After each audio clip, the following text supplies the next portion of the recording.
What's up, everybody? This is Cyborg, and Bumblebee. and we're here to talk about one of my favorite characters, Ultimate Wolverine issue number 3. My gosh, some messed up stuff, some new characters, and even newer romances.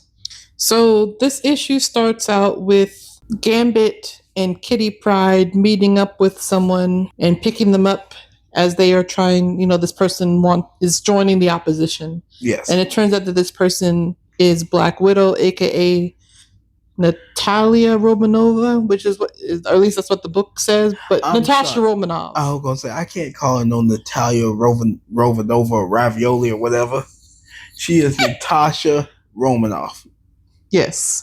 So she joins the opposition, and she always had red hair, but they accentuated the heck out of that. Like, and then you got Remy and Kitty. They're a couple. Yes. I ain't mad about that, because with that power, yeah, that'll work. And on the flip side, we see that Wolverine is sniffing around a tunnel, and oh my gosh, I forgot about that. Yeah, he's sniffing around a tunnel, and we also see a presentation happening, and they're talking about Gambit, Kitty Pryde, and Natasha. The two of them have been responsible for a bunch of attacks that have happened. Yes. And Natasha having escaped somewhere, and they think that she went to the opposition. Which she did. And they're sending Wolverine and some operatives to go check out a location based off of some information that they got of where the opposition's base is. Where they could possibly be. Yes. Which is a very good possibility, because they were there for a good minute or so before they left, but not without leaving a few presents for everyone else. So Wolverine and some soldiers are, sniffing around this tunnel, and they come across some chess pieces, some pretty lights that, some queen. They said they were all queens chess pieces, and they were lit up. They were pink. Now Wolverine, being the guy that he is, he sniffed around, seen it, and he was like, huh. In his brain, he didn't say it out loud. No, he don't talk much. I'm going to test my theory on this. You, grab him by the leg. Come here. So he picks up one of the soldiers and tosses the soldier towards one of these chess pieces. The soldier don't come back. And then the chess piece blew up. The soldier don't come back. R.I.P. that soldier. He gone forever. Lo and behold, their information was correct, and this was the hideout. But luckily, they were on the way of getting out of there. They had already packed up and were about to head out and move on to their next location or wherever. Until they see a 4-legged demon dog. They see this dude with claws coming at them, and they're like, okay, we gotta go. It's time to go. Get in the car and go. Why isn't it not moving? Go. Then and they finally get out of there, but he opened that back door. He catches up with them. Yeah. But Kitty Pryde is in the back, and she's like, oh, Logan?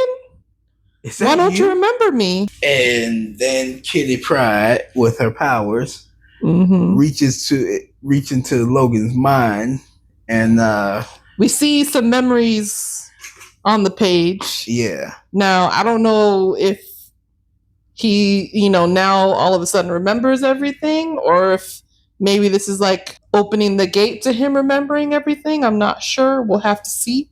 But he kind of gets taken out from that. Like he's kind of stunned, and she's able to kick him out the back of the truck, and he stops running after them. I'm just saying, if this actually brings him back from the Winter Soldier project, where was Kitty Pryde when Bucky went under? We will have to wait and see because I don't know. Because I feel like that's too easy. If all she had to do was that, and all his memories and everything, like his brainwashing is Exactly. undone. I feel like that's a little too easy. Exactly. Now, what I'm thinking is that this is opening, like, she cracked the door for his memories, and he'll just get little snippets of it coming or back. like she cracked the door, she unlocked the door. He just has to get to the door and open it all the way up. He ain't gonna open it just yet because he gonna have a mental breakdown. No, I'm just saying, like, in my analogy in my head, is that she cracked the door, so now he has to get to the door and open it up the rest of the way so that his memories and stuff can come back. Now, that's what I'm thinking, at least. It was Remy who said that he knew a guy who had claws, but they were died long ago. Mm-hmm. Yeah, so that confirmed that Remy also knew Wolverine. But he don't know that Logan is still alive, or that the Russian, or well, not Russians, the Eurasian Republic got to him. Yep. And he kind of brought him back and brainwashed him, and now he's there. And currently, they not friends right now. No. Well, depends on if his memories are back. It was a good read. It was a real good read. I'm not gonna lie, I was a little shocked about Kitty Pryde and Remy being together, but the fact that he said, "Ooh, you make my blood boil, baby," and her response took me out. Keep it on a simmer for me, baby. Ooh, keep it on a simmer. Yeah, they were made for each other, most definitely. But yeah, you guys hold your horses. You guys check out your local comic book store. This issue is amazing. I love it, but it's not what I think. It is what you think. So check it out for yourself. Any other words, Bumblebee?